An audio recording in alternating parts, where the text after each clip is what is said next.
Sur le plateau de Punchline, on commence donc avec cet épisode violent hier à Besançon. Une fusillade a éclaté hier soir dans un quartier sensible.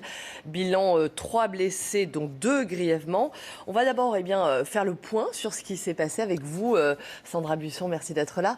Qu'est-ce qui s'est passé hier soir? Une fusillade donc a éclaté dans ce quartier de la ville. Oui, et c'est la piste d'un règlement de compte sur fond de trafic de stupéfiants qui est privilégié pour l'instant. Hier soir, il est à peu près 19h30 quand un groupe qui est vraisemblablement sur un point de deal, il est pris pour cible à l'arme automatique. Une vingtaine de douilles ont été retrouvées sur place. Vous l'avez dit, plusieurs blessés. 2 hommes d'une trentaine d'années grièvement blessés, l'un au thorax, l'autre à la cuisse. Ils sont désormais hors de danger, c'est ce qu'a précisé la vice-procureure de Besançon. Ces victimes, elles sont connues des services de police pour des affaires de drogue. Un adolescent de 14 ans a lui aussi été blessé légèrement à la hanche. Il semble être une victime collatérale, selon les premiers éléments de l'enquête qui est ouverte pour tentative d'homicide et confiée à la police judiciaire. Les assaillants sont en fuite. La vice-procureure, donc le parquet de Besançon, indique qu'ils étaient 2, voire 3 hier soir, le visage dissimulé, et qu'ils sont arrivés à pied pour perpétrer cette tentative d'homicide. On va écouter maintenant la réaction du maire de Besançon. Moi, je ne me cache pas la tête dans le sable, je ne fais pas la politique de l'autruche. Ce qui s'est passé est grave, est très grave, mais je fais confiance aussi à la police nationale qui a déjà fait de très belles prises. Je fais confiance aussi à tout le système, aux quelques 200 caméras de vidéoprotection qui sont sur la ville et qui vont, j'espère, permettre d'identifier effectivement les auteurs effectivement de ce geste criminel inacceptable. Donc toutes ces images-là sont à disposition de la police et de la justice qui doit, à l'heure où je vous parle, être en train de travailler déjà sur ces images. Sandra, c'est un phénomène qu'on observe de plus en plus, le trafic de drogue et les violences qui en découlent. Ce n'est plus l'apanage des grandes villes, ça touche aussi, on le voit, les villes moyennes. Oui, c'est une tendance qui est remarquée par les autorités et constatée. Le trafic de stupéfiants ne concerne plus seulement les grandes agglomérations comme Marseille, dont on parle régulièrement pour le trafic de drogue et les règlements de compte. Ce trafic, il pénètre dans des villes comme Toulouse, Nantes, Avignon ou même ici Besançon, une ville d'un peu plus de 115 000 habitants. Le quartier sensible où ça s'est passé hier, Planoise, il est connu pour être régulièrement perturbé par le trafic de stupéfiants. Il y a déjà eu des tirs la semaine dernière, un blessé plutôt au mois de novembre, blessé par arme à feu. Il faut toutefois noter qu'à l'échelle nationale, les règlements de compte, eux, diminuent.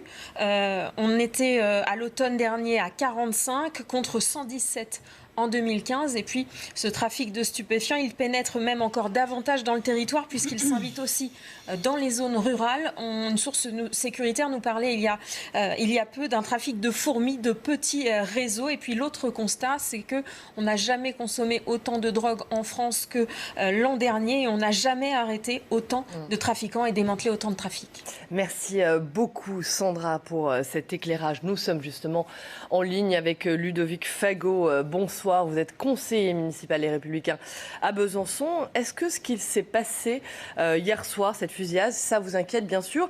Est-ce que c'est inédit dans votre ville? Bonsoir à vous.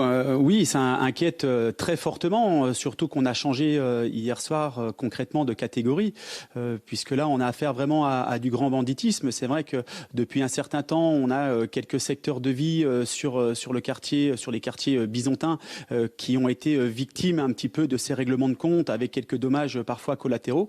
Mais hier soir, on était vraiment sur vraiment du règlement de compte à grandeur nature, avec vraiment des armes lourdes qui étaient présentes, avec des douilles qui ont été retrouvées, avec donc la police déterminera effectivement donc les éléments de tout cela, avec cette victime collatérale qui est un jeune aujourd'hui. Donc ça touche nos familles, ça touche nos enfants et nos habitants bisontins et grands bisontins, que ce soit le secteur de vie de Planoise ou les autres, méritent en tout cas d'autres considérations et méritent de vivre en toute sérénité.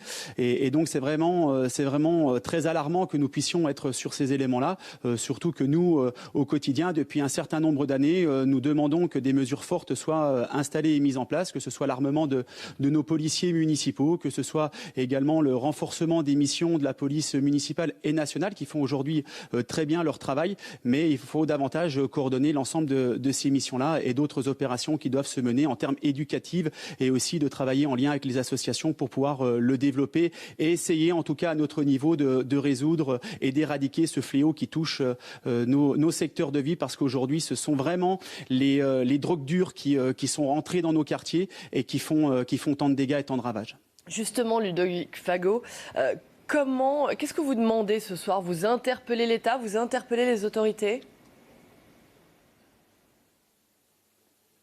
Effectivement, je crois qu'aujourd'hui, c'est une mission collective qui doit pouvoir se développer, que ce soit par le biais des collectivités, que ce soit par le biais de l'État. Aujourd'hui, il faut qu'on se retrouve autour de cette table de travail pour pouvoir porter les actions efficaces qui rendront ce calme et cette sérénité dans nos secteurs de vie, parce qu'encore une fois, il ne faut pas stigmatiser tel ou tel secteur de vie ici sur Besançon. Bien au contraire, tout le monde attend de vivre sereinement et en toute tranquillité, mais nous sommes gangrénés par ces états de fait, parce que peut-être aussi, tout le monde doit prendre sa part de responsabilité. Nous avons laissé faire à un certain temps sur les années passées. Néanmoins, il ne faut pas être fataliste et chaque chose doit pouvoir être soulevée et prendre à bras le corps l'ensemble des actions qu'il faut pouvoir développer, et ça relève de l'État et des collectivités d'une façon générale, parce que nous sommes tous concernés. Encore une fois, ce sont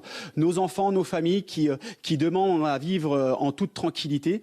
Et aujourd'hui, on le voit, le mal est très profond. Donc c'est pour ça que c'est multifactoriel. En tout cas, les actions qui doivent être menées en passant de l'éducatif jusqu'à l'associatif, en travaillant bien sûr avec la répression, parce qu'aujourd'hui, l'autorité républicaine doit être réinstaurée et instaurée dans ces zones de vie. Et nous ne pouvons plus avoir ces zones de non-droit. Et en tout cas, moi, je salue le travail qui est porté par nos policiers municipaux, nos policiers nationaux qui au quotidien font le maximum, peut-être faute de moyens aujourd'hui.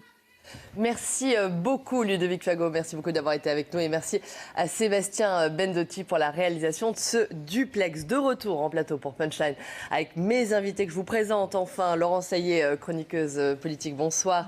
Et Crevel, journaliste politique. Régis Le Sommier, directeur adjoint de la rédaction de Paris Match. Michel Taube, vous êtes fondateur du site Opinion Internationale. Gaspard Ganzer, candidat bien sûr à la mairie de Paris et fondateur de Parisienne.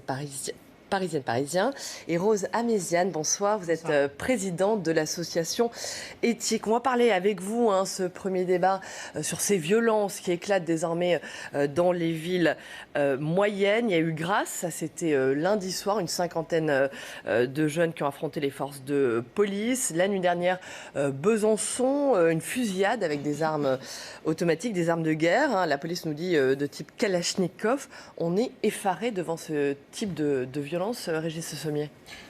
Effaré, oui, le mode opératoire n'est pas nouveau, mais effectivement, cette idée que ça se propage et que ça touche aujourd'hui des villes moyennes, voire des campagnes, voire des... Alors en même temps, il y a une certaine logique, puisque quand le trafic de drogue se multiplie, on disait tout à l'heure qu'on n'a jamais consommé autant de stupéfiants en France l'an dernier. Donc évidemment, il y a un marché qui explose. Et ce marché explosant, évidemment, on va chercher...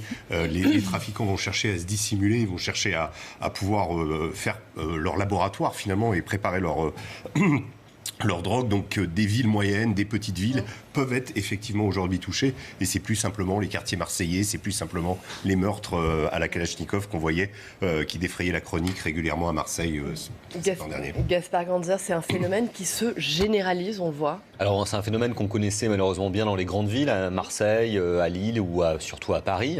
Et d'ailleurs dans les grandes villes, la situation empire aussi, parce que c'est pas parce que dans le même temps il y a le phénomène touche aussi les villes moyennes et les campagnes que les grandes villes malheureusement perdent de la délinquance liée à la toxicomanie. C'est même exactement le contraire. On voit par exemple, que Marseille